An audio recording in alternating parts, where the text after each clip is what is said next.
तो hello friends, आपका स्वागत है आज के हमारे डे 3 में, प्रॉब्लम सॉल्विंग के डे 3 में। तो अभी तक हमने इंट्रोडक्शन जान लिया था प्रॉब्लम सॉल्विंग का कि प्रॉब्लम सॉल्विंग होती क्या है, उसके क्यों ज़रूरी है ये जान लिया था।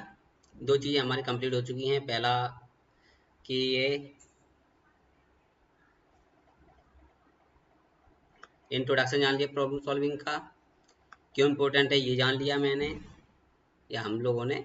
और प्रॉब्लम सॉल्विंग के टाइप कितने होते, प्रॉब्लम्स के टाइप कितने होते हैं वो जान लिया। ये क्यों ज़रूरी है, ये सब चीज़ें मैंने ये भी बता दिया है आपको प्रीवियस वीडियोस में।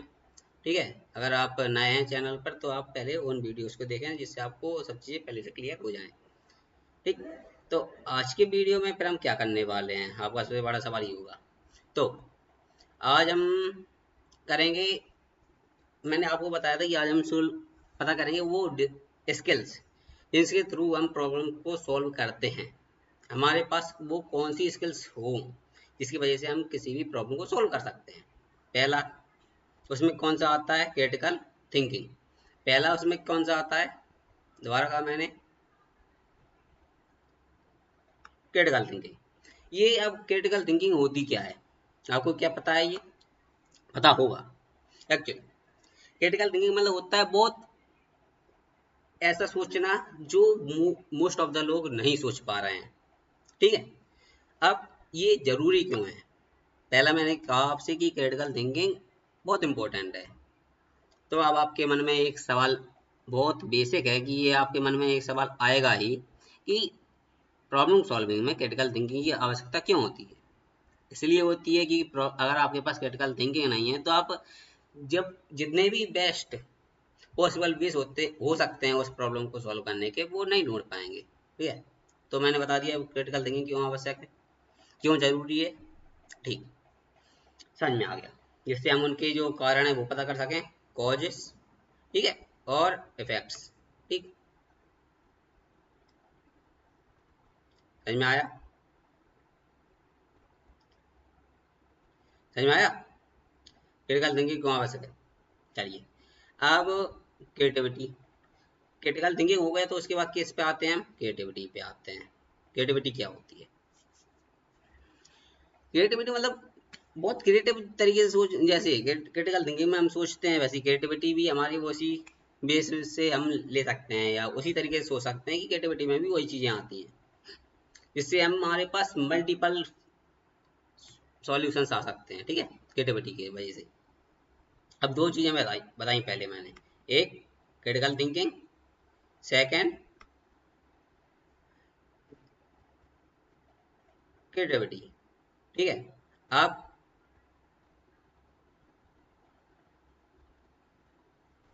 इसके बाद डिसीजन मेकिंग पे आ जाओ। अब थर्ड स्किल कौन सी आती है प्रॉब्लम सॉल्विंग के लिए, डिसीजन मेकिंग। क्योंकि जब आपके पास डिसीजन मेकिंग की अच्छी एबिलिटी नहीं होगी तब तक आप प्रॉब्लम सॉल्विंग की एबिलिटी तक नहीं पहुंच सकते हैं। समझ में आएगा क्या कहा मैंने। पहला क्रिटिकल थिंकिंग क्यों जरूरी है, क्योंकि उसकी कॉजेस, उसके इफेक्ट्स जानने के लिए क्रिटिकल थिंकिंग बहुत जरूरी है। ठीक, उसके बाद क्रिएटिविटी, हम कितने क्रिएटिव हो सकते हैं उस चीज़ को लेके, कितने सॉल्यूशंस ढूंढ सकते हैं उस चीज़ को लेके। एक क्रिएटिविटी हो गई, क्यों जरूरी है बता दिया मैंने। अब डिसीजन मेकिंग पे आ जाओ। डिसीजन मेकिंग मतलब हमने देखो सॉल्यूशंस तो हमारे पास आ गए। अब ये बताओ आपके पास 10 मतलब 10 सॉल्यूशन आए हैं आपके पास। अब उसमें से बेस्ट सॉल्यूशन ढूंढना, उसी तो डिसीजन मेकिंग कहेंगे ना, उसी को कहते हैं डिसीजन मेकिंग एबिलिटी। और मैंने क्यों कहा था कि प्रॉब्लम सॉल्विंग आपके मोस्ट ऑफ द चीज़ों को सॉल्व करने के लिए ज़रूरी है, क्योंकि डिसीजन मेकिंग की हर फील्ड में ज़रूरत पड़ती है। किसी भी फील्ड में चले जाओ आपको डिसीजन मेकिंग तो ज़रूरी है ही। ज़िंदगी में भी अगर आपको दो हैं, दो रास्ते पे खड़े हो आप कि आपको चुनना है कि मैं साइंस स्ट्रीम में जाऊँ। अगर मान लो आप एक स्टूडेंट और आप ये सोचते हैं कि अब मुझे कौन से स्ट्रीम में जाना चाहिए, मतलब आपने मान लो 10th पास कर ली है। ठीक, अब आप क्या सोचेंगे कि मैं साइंस में जाऊं या आर्ट में जाऊं। साइंस में जाता हूं तो मेरा क्या मैथ कमजोर है, तो मैं क्या कर पाऊंगा, मैथ को नहीं कर पाऊंगा। ये अब आपके ऊपर है, आप सोच रहे हैं इसके बारे में। दूसरा, अगर आर्ट लेता हूं तो लोग ये कहेंगे यार गधा था, ये बहुत ज्यादा होशियार नहीं था। आप सोच रहे, दूसरों को लेकर सोच रहे हैं, मैं बता रहा हूँ ना। ये नहीं है कि मैं, मेरा ये मत है, मेरा ये डिसीजन वो नहीं है।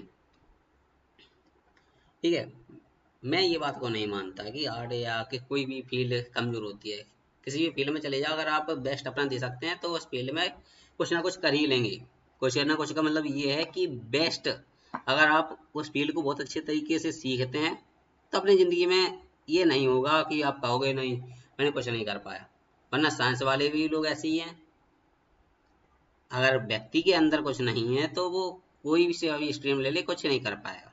समझ में आया ना? वही बात है, डिसीजन मेकिंग आ गया। अब उसके बाद है एनालिटिकल थिंकिंग, कि आपको अब पैटर्न्स को ऑब्जर्व करना है। इसमें पैटर्न्स ऑब्जर्व करोगे फिर उसके बाद रिजल्ट्स देखोगे कि रिजल्ट्स क्या मिलते हैं।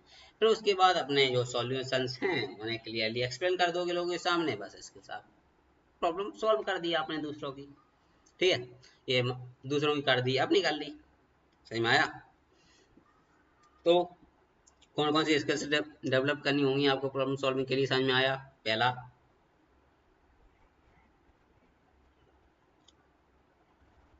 क्रिटिकल थिंकिंग, क्रिएटिविटी,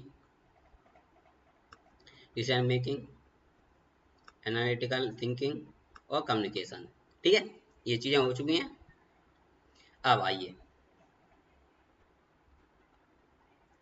अब प्रॉब्लम सॉल्विंग में कॉमन चैलेंजेस क्या क्या आते हैं। अब सबसे पहला जो चैलेंज आता है वो आता है मिसअंडरस्टैंडिंग का। क्यों आता होगा ये? क्योंकि कई बार हम ये सोच कर चलते हैं कि हम अपनी प्रॉब्लम को समझ ही नहीं पाते। जैसे मैंने सबसे पहले आपको यही बताया था, जब मैंने आपको इस प्रॉब्लम सॉल्विंग के कोर्स की शुरुआत की थी, फर्स्ट डे में ही बताया था कि सबसे ज़रूरी क्या है प्रॉब्लम सॉल्विंग के लिए, प्रॉब्लम को आइडेंटिफाई करना। जब वो प्रॉब्लम को लेकर मिसअंडरस्टैंड हो, मिसअंडरस्टैंडिंग आ जाएगी उसके अंदर प्रॉब्लम को लेके, तो आपको ये पता है कि कैसे सॉल्व कर पाएगा। जब उसे अपनी प्रॉब्लम ही नहीं पता होगी ढंग से तो सॉल्व करना तो बहुत दूर है। ठीक है, सॉल्व हो गई ही नहीं। तो सबसे कॉमन जो चैलेंज है वो क्या होगा? Misunderstanding of the problem. ठीक है, प्रॉब्लम के लिए करेक्टेड अंडरस्टैंडिंग हो गई उसे। ठीक, आप बिना एनालाइज किए सीधा सॉल्यूशन पर कूद पड़ना, या सीधा ये सोचना कि छोड़ो, कौन इतना दिमाग लगाएगा कि हमारी प्रॉब्लम क्या है। हमें पता तो है कि हमें, मान लो आपके सामने एक प्रॉब्लम है कि हमें एक पार्टी को ऑर्गेनाइज करना है। मैं आपको एक वो देता हूँ सिनेरियो, कि आपको एक पार्टी को ऑर्गेनाइज करना है। आपने पार्टी ऑर्गेनाइज की, उसमें अब आपने कहा ठीक है क्या है, और 10 कुछ लोगों को बुलाएंगे, वो ऑर्गेनाइज करके चले जाएंगे। क्या कहा आपने? क्या आप कभी भी बहुत अच्छे तरीके से फिर इसके बाद पार्टी ऑर्गेनाइज कर पाएंगे? नहीं कर पाएंगे, क्योंकि आपने अभी अपने पूरा दिमाग नहीं लगाया, ढंग से नहीं सोचा उसके बारे में। पूरे तरीके से सोचो उसके बारे में, तब आप उसके सॉल्यूशन पे पहुंचो कि क्या क्या हो सकता है। समझ आया?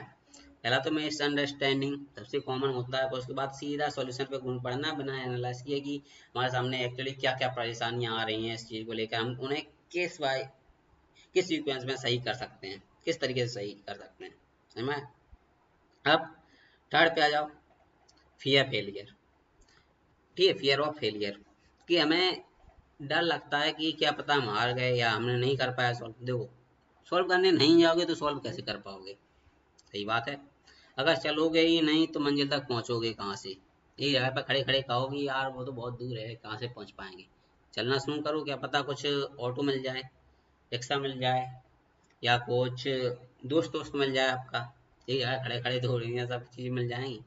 ठीक है, तो पहले शुरू करो, जब शुरू कर दोगे तो चीज़ें अपने आप सही होती आएंगी। लिमिटेड क्रिएटिविटी और आइडियाज़, कि हमने बहुत कम सोचा उसके बारे में। ठीक है, जितने हमें आइडियाज़ मिले, 2-4 आइडिया मिले, हमने उनमें ही ठीक है मान लिया कि इतने ही आइडिया बहुत हैं, इसमें जो आ रहा आ रहा, नहीं आ रहा नहीं आ रहा। मतलब क्या है कि हम अपनी चीज़ों को लेकर बेस्ट नहीं बनना चाहते। अगर बेस्ट बनने की कोशिश करेंगे तो फिर बेस्ट मिलेगा, अगर थोड़ा सा प्रयास करके छोड़ देंगे तो कभी बेस्ट तक पहुंचेंगे ही नहीं।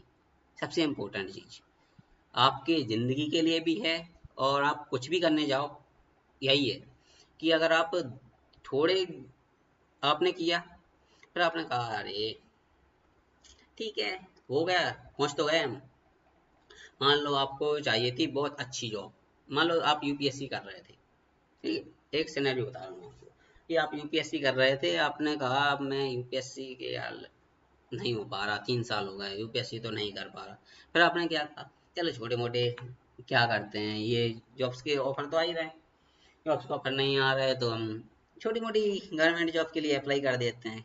अब नहीं कर पा रहे बड़े के लिए, क्या आपने यूपीएससी के अलावा कोई एग्जाम की तैयारी की? मैं ये छोटे को छोड़कर मैं बता रहा हूँ, एसएससी की तैयारी कर सकते थे आप, उसके अलावा कोई और तैयारी कर सकते थे आप, लेकिन कहाँ पे आ गए आप? वहीं पर, उसी लेवल पे। यही है सबसे मेन जड़, जो हम बहुत बहुत लोग शुरू तो करते हैं लेकिन उस चीज़ को अचीव नहीं कर पाते। चीज उसका मेन रीजन क्या है? यही कि हमने थोड़ा शुरू किया, थोड़ी दूर तक गए और उसके बाद फिर लौट आए, ठीक है, पूरे पहुंचो। ये आपके साथ नहीं होता, मेरे साथ भी होता है। और मैं आपको एक मैथ के तौर पे बताता हूँ, मैथ के जरिए एक एग्जाम्पल के तौर पे, कि मैं एक बार मैथ की प्रॉब्लम सॉल्व कर रहा था। एक क्वेश्चन था, मैं लगभग आंसर तक पहुंचने ही वाला था, मुझे लगा यार आंसर नहीं आ रहा, क्योंकि उसके बाद मुझे कैलकुलेशन बहुत अजीब सी लग रही थी। तो मुझे लगा यार कैलकुलेशन ऐसी अजीब सी लग रही है तो क्या पता आंसर गलत निकाल रहा हूँ। तो मैंने बंद कर दिया उसे, बाद में कर लेंगे, ठीक है, जितना आ गया बहुत है। फिर अब इसके बाद पहले मैंने सोचा कि मैं अपने मन से करूँगा। पहले मेरा क्या था कि मैं अपने मन से करूँगा, करने की कोशिश करूँगा। जब मैं इतना पहुँच गया, मैंने कहा चलो पहुँच तो गई है, सब चीज़ें तो सही लगाई थी, आंसर ही तो नहीं आया, आंसर अब देख लेते हैं, पूछ लेते हैं, फिर उसके बाद चल जाएगा अपना काम। यहाँ पर मैंने एक गलती की ना, कि क्या गलती की कि मैं उस आंसर तक पहुंचे बिना ही मैंने सोच लिया कि आंसर गलत है। हो सकता है, हो सकता है नहीं, हम कंफर्म नहीं है, हम बस एक एज्यूम करके चल रहे हैं कि गलत है। ऐसे ही हम एज्यूम करके चल रहे हैं कि हम फेल हो जाएंगे, या हम एज्यूम करके चल रहे हैं कि हम इस प्रॉब्लम को सॉल्व नहीं कर पाएंगे। समझ में आया ना? इसलिए आप कुछ नहीं कर पा रहे, या कोई भी नहीं कर पा रहा, जो भी डरेगा वो कर ही नहीं पाएगा, ये ध्यान रखना, ठीक है। एक्टिविटी, पहली एक्टिविटी शुरू करते हैं। When storm your own problem. Okay, क्या करना, आपने सराउंडिंग को, होम को, सराउंडिंग मतलब पता ही आपको, अपने घर को, स्कूल को, कम्युनिटी को आप ऑब्जर्व करना शुरू करिए, ठीक है। क्यों, ये मैं क्यों बता रहा हूँ, हर चीज को मैं ब्रेक डाउन करके बता रहा हूँ, ठीक है, आपके लिए सरल सरल हो जाए, सिंपल। अब आपको क्यों करना है इस चीज को ऑब्जर्व, सराउंडिंग्स को ऑब्जर्व क्यों करना है?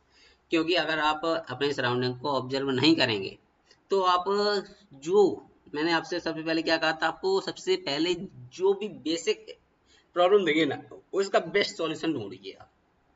बड़ी प्रॉब्लम को छोड़ दीजिए, अभी फिलहाल के लिए बड़ी प्रॉब्लम को छोड़िए। आप जो छोटी से छोटी प्रॉब्लम मिल रही है, जैसे मान लो आपको रूम बिखरा हुआ दिख रहा है, तो आप उस जाइए, देखिए इसके क्या मैं बेस्ट कर सकता हूँ, कि कैसे ये मेरा रूम बहुत अच्छा दिखने लग सकता है।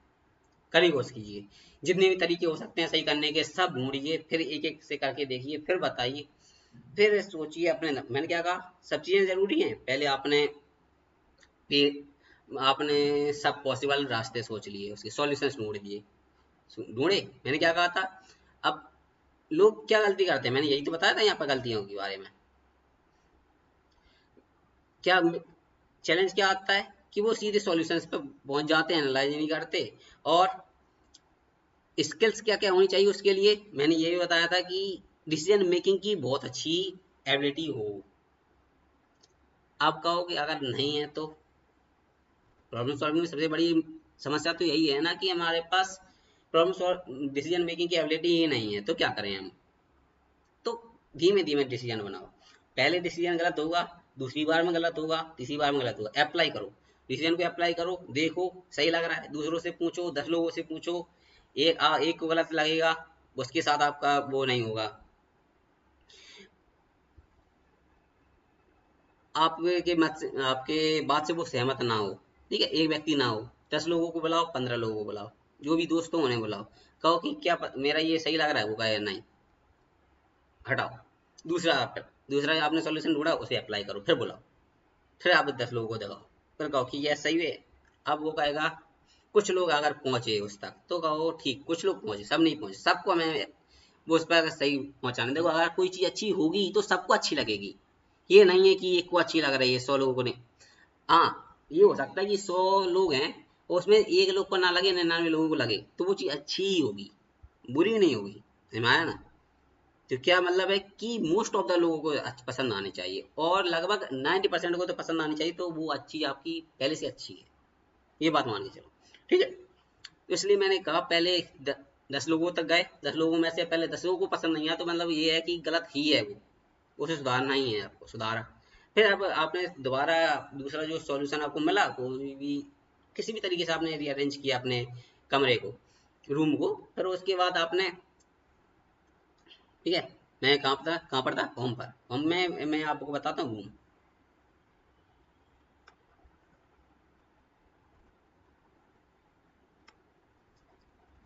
ठीक है, आपको रूम को अपने रीअरेंज करना है। रूम भी तो रूम की प्रॉब्लम भी तो एक प्रॉब्लम ही है, एक, एक है।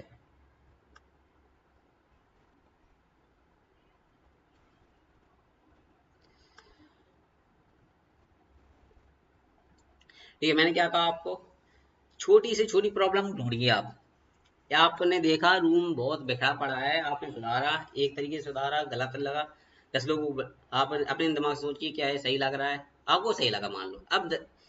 आप पहले वो चीज आपको सही लगनी चाहिए, सोचो। पहले जब आपको चीज सही नहीं लग रही, तो वो पूरी सही तरीके से खराब है। जब आपको सही लगी, अब आपने कहा मुझे तो सही लग रही है, अब आप बुलाइए और लोगों को से ओपिनियन ओपिनियन लीजिए कि क्या ये चीज सही है। वो कहेगा हाँ ये चीज सही है। कितने लोगों को कहना चाहिए, मैंने क्या बताया था, 10 लोग हैं तो 10 में से 9 लोगों को तो कहना चाहिए हाँ सही है, तब वो चीज सही है आपके लिए। मैंने क्या कहा, बेस्ट तक पहुंचना, जब तक बेस्ट तक ना पहुंचो तब तक ना रुको। ये है सॉल्यूश प्रॉब्लम को सॉल्व करने का सबसे बेस्ट तरीका। बेस्ट सॉल्यूशन तक नहीं पहुंचे तब तक रुको नहीं। समझ में आया? बेस्ट तक पहुंचना है आपको। ये जब आप छोटी छोटी चीजों को बेस्ट तक पहुंचने की कोशिश करते हैं ना, तो फिर आपके खुद से दिमाग आपका क्रिएटिव होते चला जाता है। क्रिएटिव थिंकिंग, मैंने कहा था इसके लिए क्रिएटिव थिंकिंग बहुत जरूरी है, क्रिएटिविटी बहुत जरूरी है। फिर अपने आप आपके दिमाग में क्रिएटिविटी आती जाती है, क्रिएटिव थिंकिंग, वो क्रिटिकल थिंकिंग आपके माइंड खुद से करने लगता है।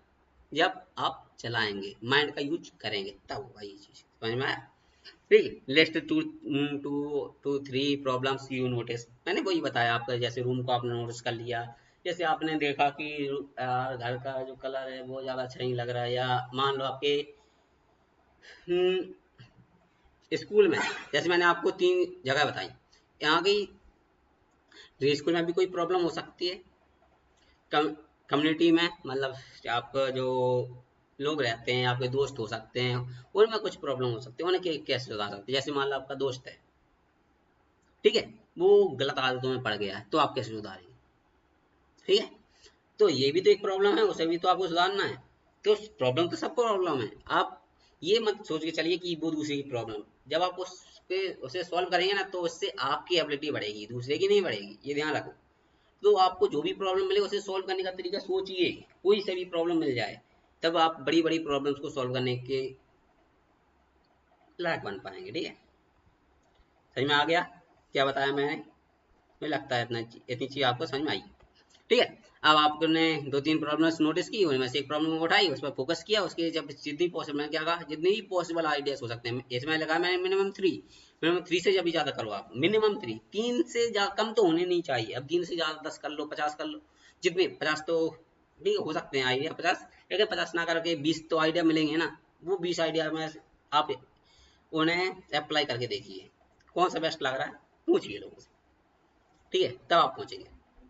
अब आ जाइए, discuss with a partner and identify the easiest first step. वही है, पार्टनर से डिस्कस कीजिए, आइडेंटिफाई कीजिए अपने फर्स्ट स्टेप को, इजीएस्ट स्टेप को। चीज वही थी। ठीक है, problem statement plus solve example. देखो, प्रॉब्लम प्रॉब्लम मैंने दी आपको, स्टडी डेस्क है, बहुत मैसी, बहुत बिखरी हुई है। ठीक है, बुक्स, स्टेशनरी, ठीक है, स्टेशनरी सब चीजें बिखरी हुई हैं। अब आपको सुधारना है तो क्या करेंगे आप, एक कंपार्टमेंट बनाएंगे, लेबल आइटम को लेबल करेंगे, और 10 मिनट में आप शेड्यूल बना देंगे, 10 मिनट में आप रोज उसका कुछ क्लीन करेंगे, खत्म। अब होमवर्क ऑफन फॉरगटन, जब आप रोज मोस्ट ऑफ द टाइम अगर आप होमवर्क करना भूल जाते तो क्या करेंगे, फिर आप चेक लिस्ट बनाएंगे, एक प्लानर बनाएंगे, एक सेट रिमाइंडर अपने मोबाइल में नोट सेट करेंगे, रिमाइंडर सेट करेंगे कि हाँ इस टाइम पे मुझे अपना होमवर्क करना है, ठीक है, आप करने लग जाएंगे। ये होता है, प्रॉब्लम ढूंढिए, सॉल्यूशन ढूंढिए, ठीक है, बेस्ट सॉल्यूशन तक पहुंचिए, उससे भी बेस्ट तक पहुंचिए। मैंने ये बताया, इससे भी बेस्ट पहुंच सकती है, ये तो मैंने बस एग्जांपल के लिए बताया। इसके बेस्ट सॉल्यूशन तक पहुंचने की कोशिश कीजिए, और क्या बेस्ट हो सकता है इसका, और क्या बेस्ट हो सकता है, जितना बेस्ट जितना पहुंच सके उतने तक। कम्युनिटी गार्डन इज अनटेड, मतलब वही है, गार्डन है वो बेकार सा लग रहा है, तो कैसे करेंगे आप हर जो वीक है उसमें क्लीनिंग शेड्यूल रखिए और अपने नेबर्स को भी इन्वॉल्व करिए अगर होते हैं तो, वरना आप खुद से करने की कोशिश कीजिए अगर नहीं होते तो। ठीक, अब रिफ्लेक्शन क्वेश्चंस, अब क्वेश्चंस आए उन्हें कैसे सॉल्व करेंगे आप।